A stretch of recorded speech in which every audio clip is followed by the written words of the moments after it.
Bismillahirrahmanirrahim. In the previous class, we discussed about stocks. Then we discussed about types of stocks. We discussed about common stock, features of common stock, and the last topic was par value. Today we are going to discuss another topic that is called book value per share. What is book value? Shareholders' equity as listed on the balance sheet divided by number of shares outstanding.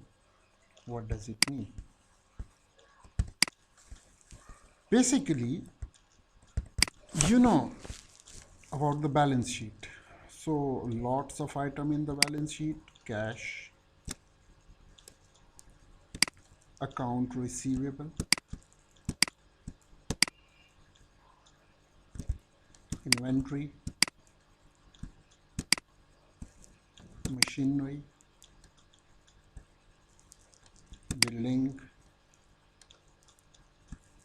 land, and whatever the other assets are.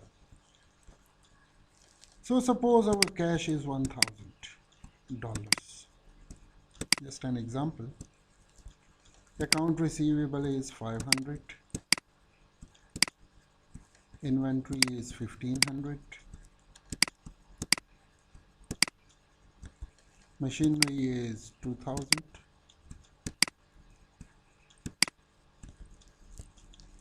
Building is suppose 5000.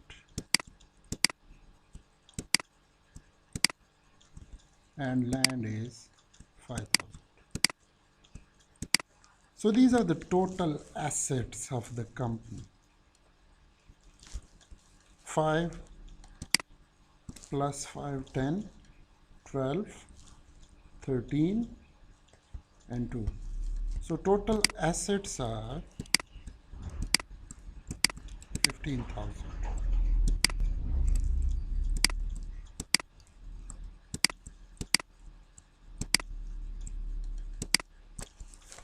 Now come to liability side. Account payable, note payable,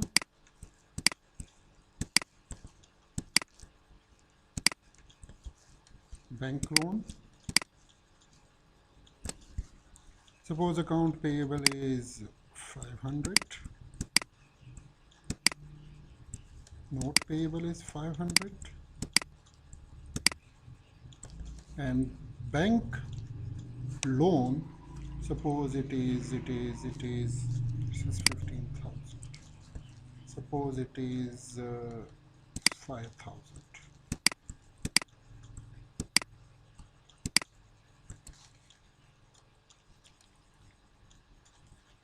Now, book value of a company, it is equal to total assets minus total liabilities. Total assets are 15,000.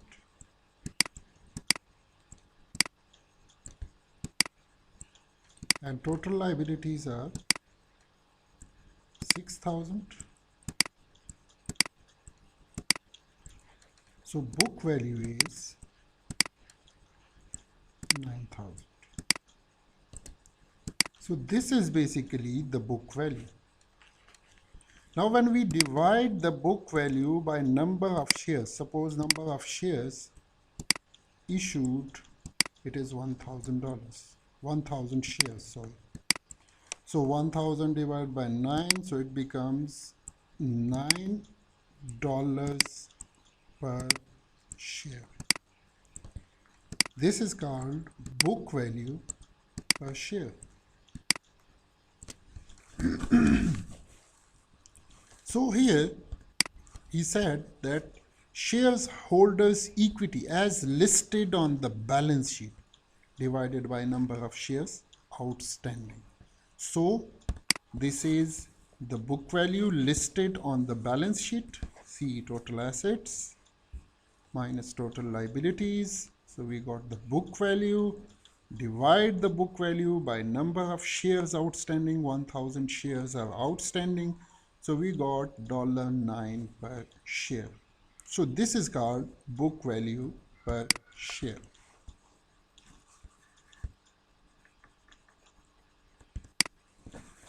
Now the next thing is liquidating value per share. Now same concept. It is the same thing. What is listed on the balance sheet minus the total assets minus total liabilities divided by number of shares. But here is a problem. Here is a difference between these two. Cash is cash, you know, it will remain the same. Account receivable, it will remain the same. Inventory, you will calculate the value of inventory on this date. And you will see what you are expecting, that what will be the value of this inventory if you will sell this inventory. Suppose you can sell this inventory for 1300. Basically, we are talking about liquidation. When we are going to liquidate the business, when we are going to finish the business, when we are going to sell the business. Now machinery, suppose machinery can realize you're expecting that you can sell inventory for 1500. You're expecting that you can sell the building for 6000. You're expecting that you can sell the land for 10,000. Now, what will be the value of total assets if you want to sell your business?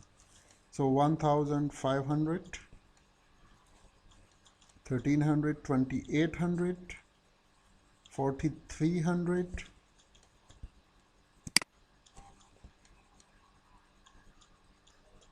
plus 6,000, so it will become 10,300, 20,300. Means if you want to sell all these assets, you are calculating their value in the market.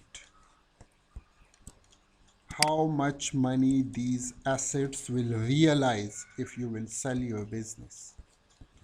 Account payable, it will remain the same. Note payable, it will remain the same. And bank loan, it will remain the same. So from 20,000,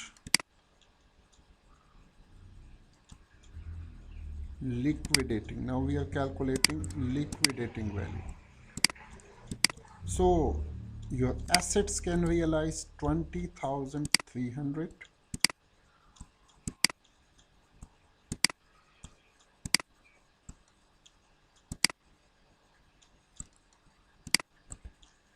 minus your liabilities are 6,000. So mean you can realize 40,300. Sorry, 14,700 divided by number of shares outstanding. So number of shares outstanding are 1,000. So when we divide it, you will get $14.7 per share. This is basically called liquidating value. What is he saying? The value per share if the firm's assets are sold separately from the operating organization. Means if you will sell your assets, how much money it will realize and divided by number of shares, so you will get liquidating value. We call this value liquidating value. This value may be less or greater than the book value. Now there is possibility that maybe these assets will realize less amount, and there is also possibility that these assets will realize more amount. Just like in our example, we are expecting that these assets will realize more money. So there is also possibility that these assets will realize less value.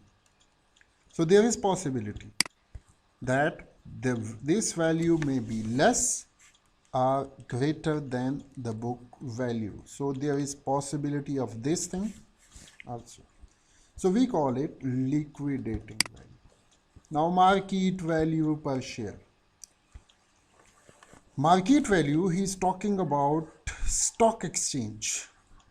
At what value your shares are sold in the stock exchange. The current price at which the stock is currently trading. At what price your stock is currently trading in the stock exchange. This value is usually greater than book value per share, but can occasionally be less than book value. Mostly this market value, it is greater than the book value. If the performance of the company is good, the value of this share, it will go up and it will be above the book value. But there is also possibility occasionally be less than the book value. Rarely are the two values identical, and there is very little chance that the book value and market value, these will be the same. Very rarely this thing happens that both market value and book values are same. Mostly the book value, it is less and market value is high. But occasionally there is also possibility that book value is high and market value is less. And there is very rare chance that these two values are identical.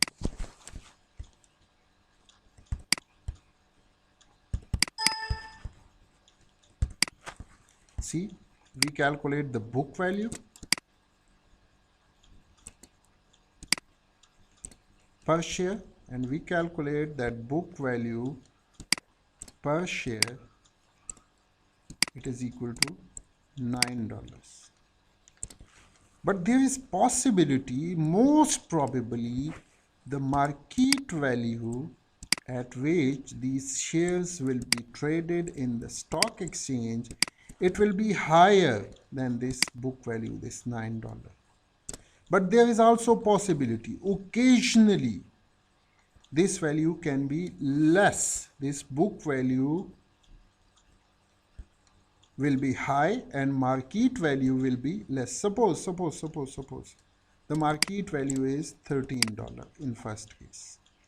But there is also possibility that market value is below the book value. Suppose it is $8.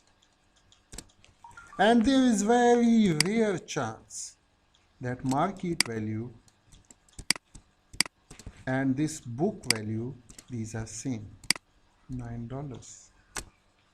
So we call this market value.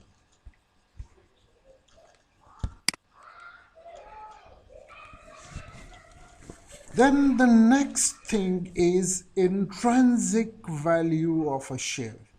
Intrinsic value of a share is the present value of all cash payment to the investor. Basically, intrinsic value is the calculated value. We are using different present value and future value concepts, and on the base of that we are calculating the value of a share. We call it intrinsic value. Few people remind, you people studied different types of bonds like perpetual bond, and there was three different types of bonds. So when you will calculate the value of these shares by using some mathematical formulas, we call it intrinsic value. It is also frequently called fundamental value. It is ordinarily calculated by summing the discounted future income generated by the asset to obtain the present value. Now, this concept we will discuss it in our chapter number 6, inshallah, in detail. So, here I'm not going to go in detail of this thing. Basically, we will calculate the value of this share, that what is the expected value of this share. Take an example. Suppose in the market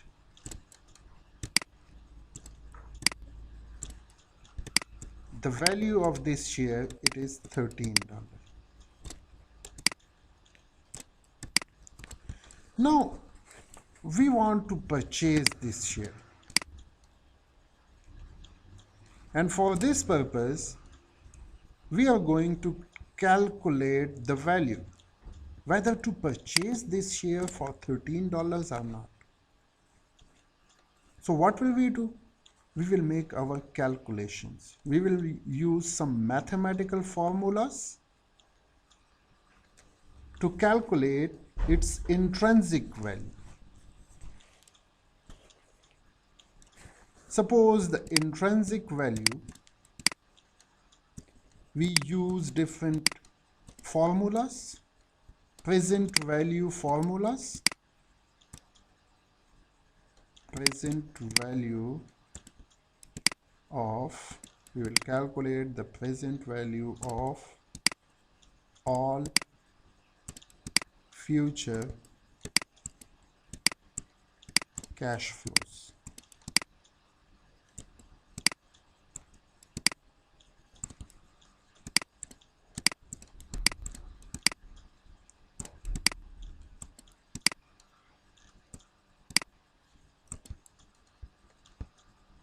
This is basically expected cash flows. So we will calculate this value. Suppose we got $12.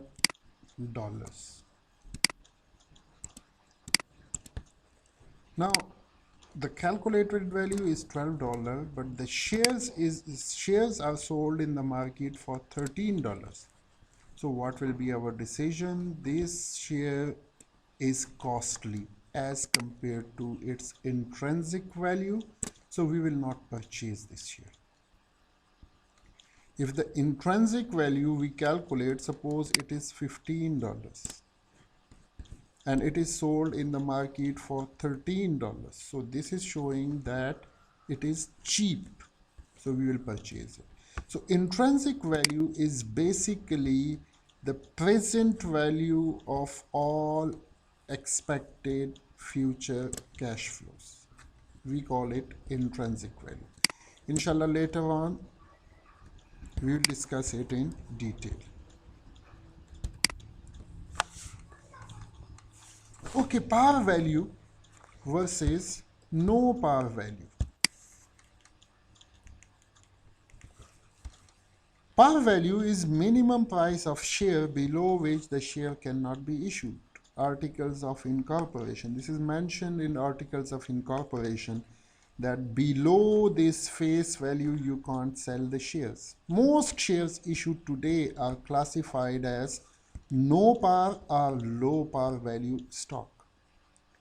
Keep in mind, in majority states of USA, this is the law that you can't sell shares below their par value. But in some states, now there is another law that you can sell shares without any par value, without mentioning any par value. I'm telling you that in USA, if you want to issue shares to the public, there will be a par value mentioned on the face of this certificate. Suppose the par value is $1. So you can't sell this share below $1. But now this case is in the majority states of USA. But now in some states of USA, this is the law that there is no need of par value. You can sell the shares in the market at the price that the investors are willing to pay. If they are willing to pay $2, so its par value will be $2. If they are purchasing this share for $5, so its par value will be $5. So we call these shares no par value shares. Most shares issued today are classified as no par or low par value stock. Prices are determined by what investors is willing to pay for it in market. Companies find it beneficial to issue no par value stock as they have flexibility in setting higher prices for future public offering. Because if investors are willing to pay higher prices than $1, so what will be the benefit? In the future, they can issue shares at high prices. Suppose today shareholders they pay $5 for purchasing shares. So mean the par value, the minimum value of this share, it becomes $5. So in the future, when they will issue shares, they will issue these shares at $5. In general, par value, also known as par nominal value or face value, refers to the amount at which a security is issued. We already discussed about this. Par value has no relation to the market value of a stock, but keep in mind, par value has no relation with the market value. Market value is something else. Par value is the minimum value that is written on the face of that certificate, below which you can't sell these shares. Just like we mentioned $1, so you can't sell this share for $1. Sorry, you can't sell this share below $1. You can sell it above $1, but you can't sell it below $1.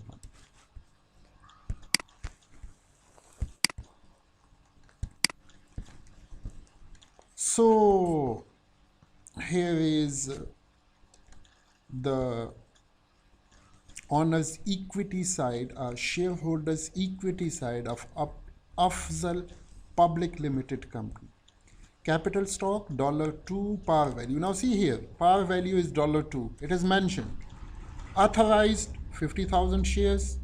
Issued and subscribed share are 10,000.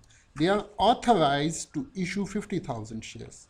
But they issued only 10,000 shares.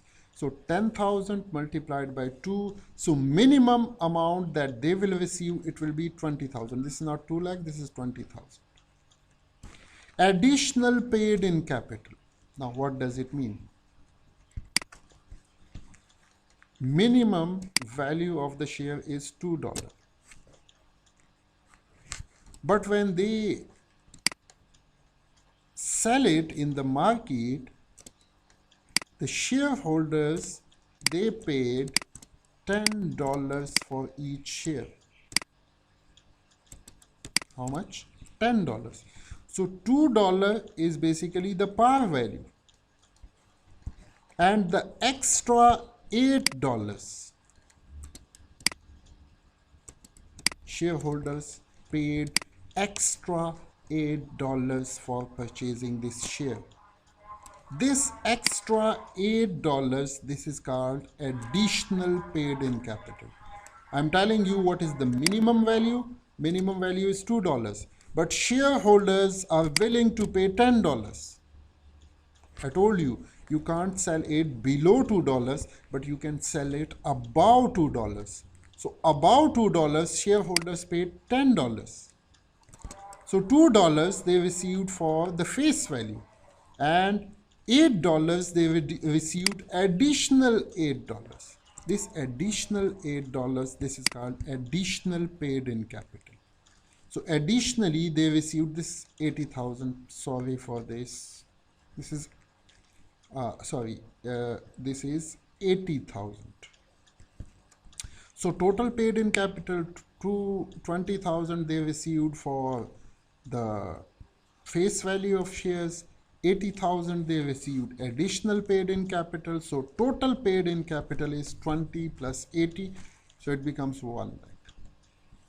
And retained earnings, their retained earnings, it is 150,000. You know about retained earnings. So now see their total shareholders equity, it is 250,000. This plus this, 250,000. So this is the shareholders equity side of the balance sheet of a joint stock company. I think for today it is enough. Inshallah, in the next class, then we will talk about some other concepts. Have a good time and Assalamu alaikum.